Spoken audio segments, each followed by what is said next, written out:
অত্যন্ত দয়াবান। আরবি ভাষায় আর রহমান অন্তর্জগতের এমন একটি নম্র উচ্ছ্বাসিত অবস্থার প্রতি ইঙ্গিত করে যার ফলে তার স্বতঃস্ফূর্তভাবে নিজের থেকেই মহানুভবতা এবং প্রীতি ও মহব্বতের ইচ্ছার বহিঃপ্রকাশ ঘটে। তাই রহমতের মধ্যে আছে স্নেহ, আছে প্রীতি, আছে অনুগ্রহ। আল্লাহ পাকের রহমতটা কি জিনিস? সেটা হচ্ছে রহমতি ওয়াসিআত কুল্লা শাই। আমার রহমত দিয়ে সমস্ত জিনিসকে ঢেকে রাখা হয়েছে। প্রত্যেকটি জিনিসের ভিতরে আল্লাহ পাকের রহমত রয়েছে। রহমত ছাড়া এই পৃথিবীতে মানুষের চলার কোনো পথ নাই। সমস্ত ব্যাপারই আল্লাহ পাকের রহমত আর রহমত। তাবৎ সৃষ্টির দিকে যদি আমরা তাকাই, আল্লাহ পাকের সৃষ্টি জগতের দিকে তাকাই, সেখানে আল্লাহর এই করুণা ছাড়া আর কিছুই দেখা যাবে না। কোরআনে কারিমে বলা হচ্ছে وَسَخَّرَ لَكُم مَّا فِي السَّمَاوَاتِ وَمَا فِي الْأَرْضِ جَمِيعًا مِّنْهُ إِنَّ فِي ذَلِكَ لَآيَاتٍ لِقَوْمٍ يَتَفَكَّرُونَ। আকাশ ও পৃথিবীতে যা কিছু আছে তা সব কিছু আল্লাহ রাব্বুল আলামিন মানুষের তো করে দিয়েছেন। যেভাবে পারো সেভাবে তাকে কাজে লাগাও। সমস্ত জিনিসকে আল্লাহ পাক মানুষের অনুগ্রহ করে দিয়েছেন তার খেদমতের জন্য, তার কাজের জন্য তৈরি করেছেন, মানুষের কাজের জন্য। সাখারা শব্দ দিয়ে বোঝানো হয়েছে সকল বস্তুই মানুষের অনুগত, মানুষ যেন তা দিয়ে তার নিজের কাজ সম্পাদন করতে পারে।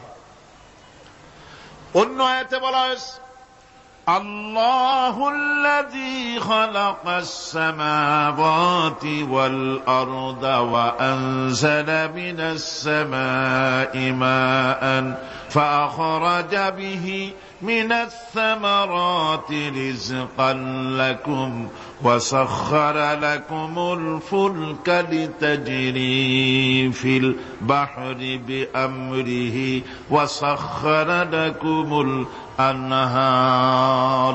আল্লাহ রাব্বুল আলামিন তিনি আকাশ সৃষ্টি করেছেন, জমিনকে সৃষ্টি করেছেন এবং আকাশ থেকে পানি বর্ষণ করেছেন, তা দিয়ে ফসল উৎপাদন করেছেন। এই ফসলের পিছনে আল্লাহ পাকের কি বিরাট রহমত কাজ করতেছেন আপনি লক্ষ্য করেন। কাদার ভিতরে, কর্দমাক্ত জমিনের ভেতরে আপনি বীজ বপন করেছেন। কর্দমাক্ত জমিনের ভেতরে বীজ বপন করে বাড়ি গিয়ে আপনি ঘুমিয়ে আছেন। আল্লাহ পাকের রহমত, তার কুদরত, ওই বীজ থেকে পাতা উদ্গত করে দিয়েছেন, শিকড় মাটির ভেতরে চলে গিয়েছে, পাতাগুলি নরম, সবে পাতাগুলি গজিয়েছে, সূর্যের তাপে পাতা মুষড়ে পড়ে গিয়েছে বিকেল বেলায়, সারাদিন সূর্যের প্রখর তাপ লেগেছে। মানুষকে খাওয়াবার জন্য আল্লাহ রাব্বুল আলামিনের কি বিরাট রহমত কাজ করতেছে লক্ষ্য করুন। রাতের বেলায় আল্লাহ পাক শিশির বিন্দু নাজিল করে দেন, কণা কণা শিশির বিন্দু ওই মুষড়ে যাওয়া পাতার উপরে পড়ে গিয়ে সারা রাত এভাবে সুন্দর ঠান্ডা বাতাস আর শিশির বিন্দু যত্ন করে করে মুষড়ে যাওয়া পাতাটিকে সকালবেলা পর্যন্ত তরতাজা, সজীব আর প্রাণবন্ত করে দেন।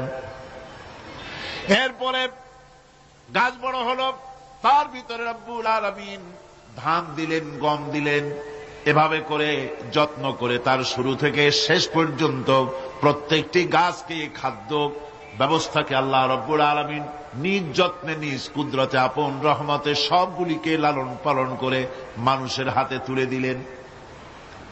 মানুষকে আল্লাহ পাক সর্বশ্রেষ্ঠ মর্যাদা দান করেছেন, যার কারণে আল্লাহ পাক বলেছেন ওয়ালাকাদ কাররামনা বানি আদম। আদম সন্তানকে আমি সম্মান দিয়েছি, মর্যাদা দিয়েছি। আর সেই মর্যাদা দেওয়ার কারণে যত খাদ্য তার সামনে পেশ করেছি, আল্লাহ পাক আপন রহমতে সব খাদ্যগুলিকে প্যাকেট করে বান্দাদের সামনে হাজির করে দিয়েছেন।